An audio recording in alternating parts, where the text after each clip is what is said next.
Assalamualaikum warahmatullahi wabarakatuh. Sahabat takwa, pada video kali ini kita akan membahas sebuah kisah tentang seekor anjing pemburu yang telah membuat 40.000 orang berbondong-bondong masuk ke dalam Islam. Bagaimana kisahnya? Ayo kita bahas. Sebelum lanjut, mari dukung channel ini untuk berdakwah menyebarkan kisah-kisah Islam. Pada suatu hari, seorang penguasa bangsa Mongol telah murtad dan menjadi seorang Nasrani. Kemudian ia pun mengundang para pembesar-pembesar Nasrani untuk datang ke tempatnya. Lalu mulailah salah satu dari mereka menghina Rasulullah SAW. Akan tetapi di dalam ruangan itu terdapat seekor anjing pemburu yang sedang terikat di salah satu sudut ruangan. Ketika orang tersebut menghina Rasulullah, maka anjing tersebut langsung lompat dan menerkam orang itu. Anjing itu pun mencakar-cakar wajah si penghina Rasulullah. Kemudian orang-orang pun segera menyelamatkannya dari anjing tersebut. Setelah kejadian itu, temannya berkata, "Ini karena hinaanmu terhadap Muhammad." Lalu si penghina itu mengatakan, "Bukan, anjing itu terlalu sensitif. Dia melihat tanganku bergerak ke arahnya, makanya dia mengira kalau aku akan memukulnya." Lalu orang itu kembali melanjutkan hinaannya kepada Rasulullah. Bahkan hinaannya lebih panjang dan parah lagi. Maka anjing itu pun sangat marah. Ia lalu melompat lagi dan langsung menerkam orang itu. Anjing itu menggigit kerongkongannya dan menariknya hingga putus, sehingga orang itu pun tewas akibat gigitan anjing tersebut. Maka atas kejadian itu, kurang lebih 40.000 orang dari bangsa Mongol pada saat itu berbondong-bondong masuk ke dalam Islam. Timbul pertanyaan, lalu siapakah bangsa Mongol itu? Mari kita bahas sedikit tentang bangsa Mongol yang pernah menaklukkan dunia Islam dan juga untuk menambah pengetahuan kita. Kekaisaran Mongol merupakan kerajaan terbesar di dunia pada abad ke-13.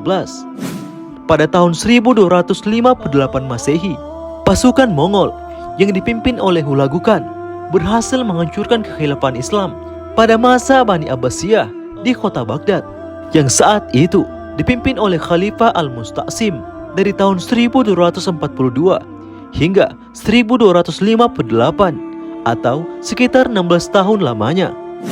Ratusan ribu umat Islam saat itu dibantai pasukan Mongol hingga rumah-rumah mereka pun dibakar dan diratakan. Bahkan gedung-gedung perpustakaan dihancurkan dan mereka membuang buku-bukunya ke dalam sungai Tigris. Sejarah mencatat bahwa Kekaisaran Mongol merupakan penghancur peradaban Islam. Namun mereka juga dicatat sebagai bangsa yang ikut menyebarkan Islam. Karena salah satu raja Kekaisaran Mongol bernama Ghazan Khan yang memimpin tahun 1295 hingga 1304 memeluk Islam. Dan setelah menjadi Muslim, ia menjadikan Islam sebagai agama resmi kerajaannya. Perbuatan menghina Rasulullah dan juga mencela agama tentu merupakan perbuatan yang sangat tercela dan tidak boleh untuk dilakukan. Bahkan tidak boleh juga untuk dijadikan bahan candaan agar membuat orang-orang tertawa. Meski tidak ada niat untuk melecehkan sedikit pun, namun hal itu sangat dilarang dalam agama. Di dalam Al-Quran, Allah Subhanahu wa Ta'ala berfirman, "Dan jika kamu tanyakan kepada mereka tentang apa yang mereka lakukan itu, tentu mereka akan menjawab, sesungguhnya kami hanya bersandau gurau dan bermain-main saja." Katakanlah, apakah dengan Allah, ayat-ayatnya dan Rasulnya kamu selalu berolok-olok? Tidak usah kamu minta maaf karena kamu kafir sesudah beriman. Quran Surah At-Taubah ayat 65 hingga 66. Sebenarnya pada masa sekarang ini, orang yang menghina Rasulullah pun masih terjadi. Seorang politikus Belanda yang anti-Islam bernama Arnold van Doorn dulunya gemar menghina Nabi Muhammad lewat filmnya. Namun setelah berdiskusi dengan umat Islam dan mempelajari kisah Nabi Muhammad, maka ia pun memeluk Islam dan bahkan langsung pergi ke Madinah mengunjungi makam Nabi Muhammad SAW. Dia meminta maaf di depan makam Rasulullah sebagai bentuk penyesalannya.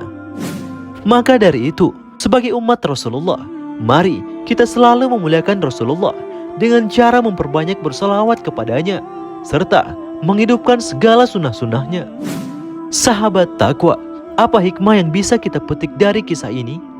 Mohon maaf atas segala kesalahan dan kekurangan. Semoga bermanfaat. Wallahu a'lam bishawab. Assalamualaikum warahmatullahi wabarakatuh.